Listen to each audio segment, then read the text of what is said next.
Hi there. Today we are going to talk about plotters, planters, and pantsers. And what that means is outliners and discover writers, basically. But before we get to the topic, I want to just mention that once again, my social media links and my email is in the episode description. So if you have any questions or anything at all, or you want to connect with me, those are there, basically. But then to the topic. So let's start with me, actually. I am somewhere in between a discovery writer and an outliner, just so you know.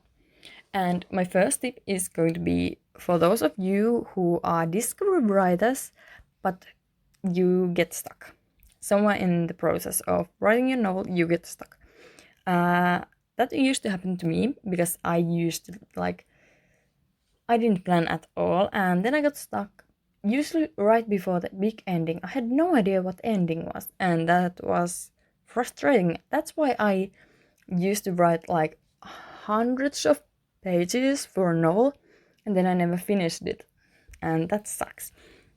So, you should definitely plan your beginning, your middle, and your ending, because that will help the process so much more. And if you have any ideas, I usually collect them on like a Word document or something.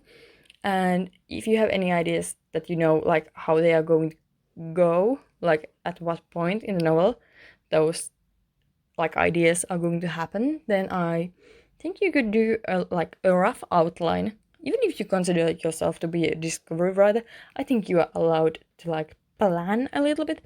At least, I actually recommend you plan a little bit because very few people are actually discovery writers, like the kind that never get stuck, but still don't like have a plan of what they're doing. Just discover it all. That really works for people, for writers. So once again, write down, like plan before you even begin, preferably. Write down your beginning, your middle, and your ending. And if you're in the middle of writing a novel, do that now. Like right now. And I also feel like some people, this is going to sort of be the second tip, I suppose. Some people feel like outliners should plan everything, they should know everything. I don't think it works like that. I mean, you can consider yourself to be a plant, I suppose, but I think you are sort of a plotter if you have a rough idea. Like, perhaps you don't have an idea for each chapter, but maybe you have an idea, like, what's going to happen. You might not have a certain conversation in the middle planned and so on. I'd say you're an outliner if you're like that. And even if you're not an outliner usually, I highly recommend you try to do that for your sequel, if you are writing a series, of course. At least for me, I've begun to like... Yeah, I've written a little bit of the sequel of the story I'm working on because my novel is right now with my beta reader, phase 1. So yeah, I kind of like... I actually did a bit of an outline for the beginning. I know where it's going to lead, the sequel, but I'm not sure like what I want to add to the middle.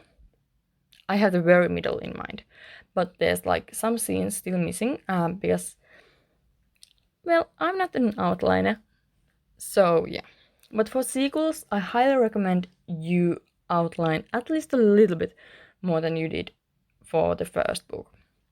And there's also one thing you should consider when you are writing a series. You should definitely consider like planning the whole series in advance, or at least have a rough idea what's going to happen.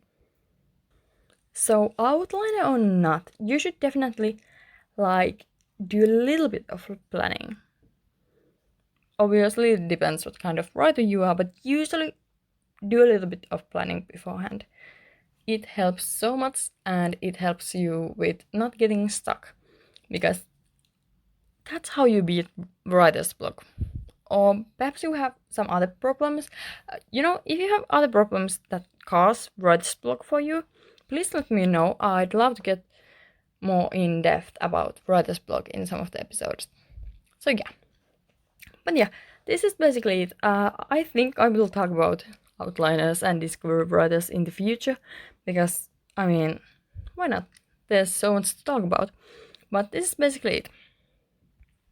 So basically what I'm saying, even if you aren't an outliner, you should definitely have the beginning of your story, the middle of your story, and the ending of your story. And even if you are an outliner, it's okay to try a little bit of discovery writing. You can start writing a novel if you have the beginning, the middle, and the ending. If you don't have any idea what's going to happen between the middle and the ending, you can still start writing, because I feel like some people get afraid. If you're used to outlining, then you might be like nervous to write without an outline, but don't let that stop you. Just keep writing. Those ideas will come when they come, and they will come when you write, because, well, that happens to me at least, and I hope it happens to you. The message you should get from this episode is that don't let yourself be defined by, a title, a term, or anything. If you are normally an outliner, that doesn't mean you are like 100% of an outliner.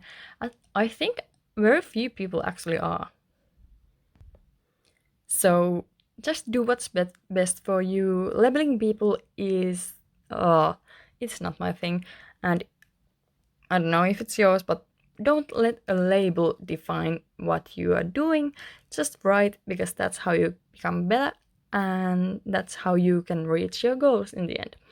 Again, thank you so much for listening. And once again, my information is in the episode description if you have any questions or anything. And like I think I already said, thank you so much for listening, and I will see you in the next episode. Bye!